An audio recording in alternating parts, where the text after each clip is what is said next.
近排咧成日都要掉嘢，按咗事前遺物出嚟。個咧係細個小學，應該已經係高小啦。我仲留翻俾自己一個勞作嘅作品，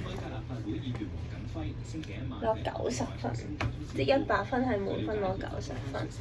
係我咧做咁多勞作，即係無論畫畫啊、整嗰啲即係手作仔啊，咁整咗即係小學1至6年班咧有美勞堂㗎嘛。其中一個咧，我仍然都可以保留到而家嘅作品。以前咧高分嗰啲作品咧，老師學期尾咧會問下你你會唔會攞翻屋企啊？如果你唔攞翻屋企嘅話，就俾學校啦，當送俾學校啦咁樣。跟住好多時候我都揀唔攞翻屋企嘅咁樣，因為咧屋企豆潤咁細咧，咁我唔攞，學校又話需要咁啊，俾學校啦咁樣。但係呢個咧，我就真係攞翻。其實呢個勞作仔咧係有段故嘅。首先咧，老師咧係冇提供底紙以外嘅任何材料，佢淨係教我哋咧用呢張底紙咧點樣整一個紙嘅 folder 俾自己，即係咧你要學住佢摺啦，然之後咧要整咗呢一個嘢先，然之後剩翻嘅 decoration 咧就係你翻屋企做。下堂美勞堂咧就交翻俾老師。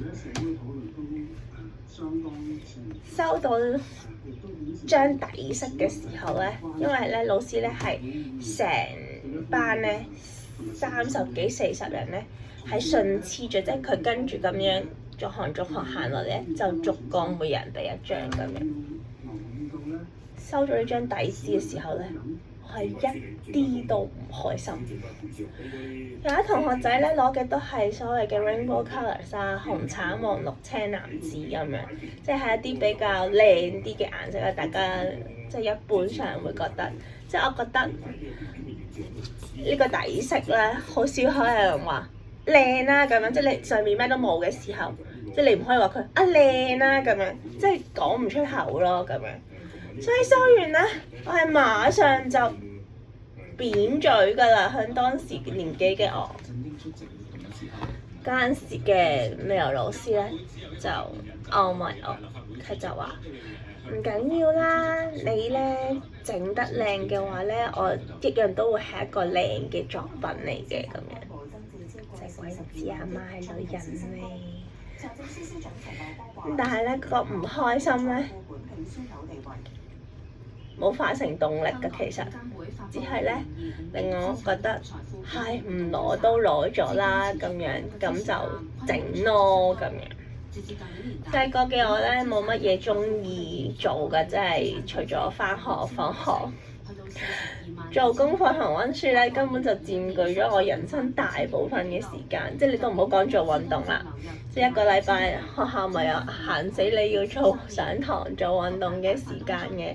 喂，我真係淨係喐嗰個時間咁樣。平時咧，即係講頭講尾，你咪跑2步咁樣啦，係嘛？即係我呢啲同人哋玩親跑步都輸嘅，即係佢次次同我喂鬥快啊跑啊咁樣，從來都唔贏㗎我呢啲人仔。到最後咧就係要揾跑步啊，唔好揾我喎。如果鬥快嘅話，但我中意玩樣嘢，焗匿匿咧，我成日都係高手，即係只要匿埋自己。我試過咧有一次喺呢度個咩地步咧，就係呢度係爹哋媽咪嚟揾我咯。佢話：喂，點解你即係唔見咗？去公園玩到自己唔見咗。我話頭先啲小朋友話玩捉伊人啊嘛，咁我咪匿埋自己咯。佢哋咧係揾唔到我之後咧，直情冇話俾我聽，我哋走咗翻屋企啊咁樣，跟住係我爹哋媽咪嚟話，所以匿埋自己咧，我有一手啊咁樣，同呢樣一樣啦，總之一個好差嘅 starting point 啦咁樣。冇嘢中意做嘅我，細個如果有空閒時間會做啲咩咧？我唯一嘅興趣同消遣就係喺文具店度睇文具，有閒錢嘅時候買下色紙同貼紙俾自己。係咪一個非常之唔知道點講嘅一個小險？我都唔知點講。攞咗呢張嘢翻去，揸住呢張嘢嘅時候，即係都係做晒個所有功課，你終歸要面對你嘅勞作啦，咁樣。我咧就攞住包膠剪同埋自己個搭色紙咧，就開始嚟料啦。其實我不太喜歡 Hello Kitty， 但係因為 Hello Kitty 咧，佢出世開始好似已經冇停止紅過，即係作為一個 Sanrio 嘅角色咧，佢簡直係即係由我細個紅到而家，我相信係不容置疑嘅一個事實嚟㗎。即係你去 Sanrio 度係咪任何一間 Sanrio？ 我講緊去世界各地啊，即係唔單止香港啊。你一定會揾到佢㗎，係啦，即係你唔可能喺一間 Sanrio 度冇 Hello Kitty，就冇可能咁樣，唔可能發生㗎嘛。我畫畫咧，細個就已經係冇人教，一個臨摹嘅過程嚟嘅，即係總之望住佢咪跟住畫咯咁樣。嗱，做晒功課，整翻勞作，以我呢份人就係咩啊？我已經攞咗一個咁核突嘅顏色啦，我係為求咩啊？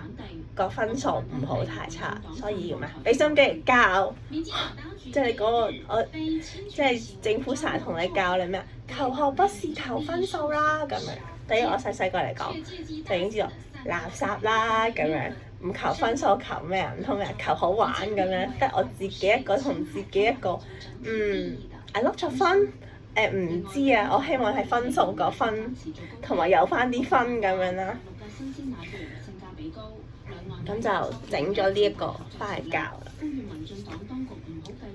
老師俾翻我嘅時候望到90分，咁通常啲高分嘅作品，老師就會攞起掃俾全班睇下咁樣。老師着實俾90分，我望都望到嗰個90唔係我寫落去嘅，係當年勞作嘅老師寫落去嘅。之後我就再受到我同學嗰啲藐嘴藐舌啦，切咩啫 Hello Kitty 啫嘛，我夠識畫啦，切咩啫咩自己 design 啫，明明嗰陣時候啲 Hello Kitty 都有咁嘅 design 㗎啦，抄嘅啫嘛。作為一個小學生，我收到啲90分呢，我當下係開心同高興㗎，因為我嘅勞作得到老師嘅稱讚。但係呢，喺同學仔嘅口中係咩？你抄咯，邊係有創意啫？我哋覺得好普通咯。即係點解你攞90分，我揸住嗰個得75啊、82啊咁樣啲咁嘅分數啫咁樣。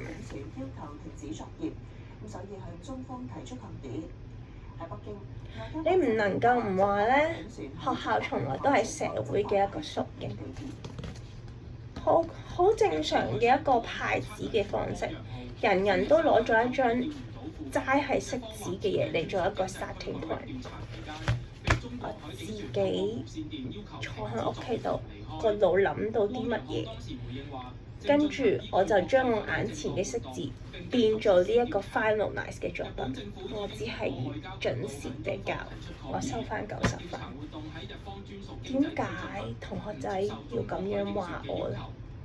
當然你可以講，你其實可以揀唔在意嘅咁樣，但係對於一個小學生嚟講，點樣唔在意咧？即係咩啊？兜口兜面同你講，背後吱吱雜雜繼續講。你嗰份嘢攞出嚟俾人養咗兩下，同學仔做得好，下次咧就要做好啲咁樣，即係鼓勵大家做好啲。我無啦啦做咗8下咯。呢件事再次教識我一個道理。人言可畏，你嘅勞苦得到老師嘅，但係佢哋嘅老師話唔包，控制唔到咁樣。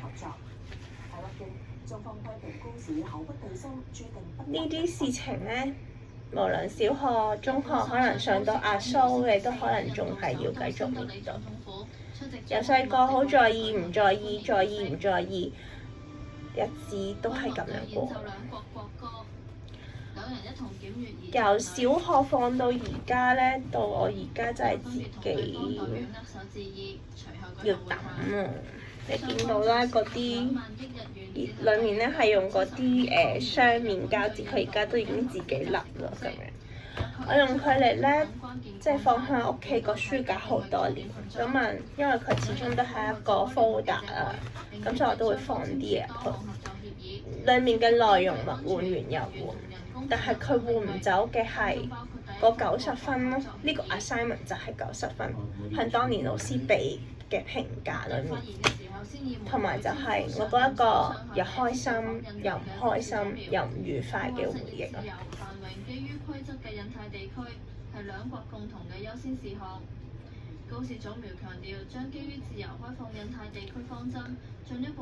笑下。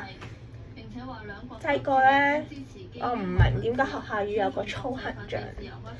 到咗大個啲，同大個啲仲係 friend 嘅時候討論，喂，你細個有冇攞操行獎？展開一個咁嘅 topic 嘅時候，大家先至得出一個結論就係咩？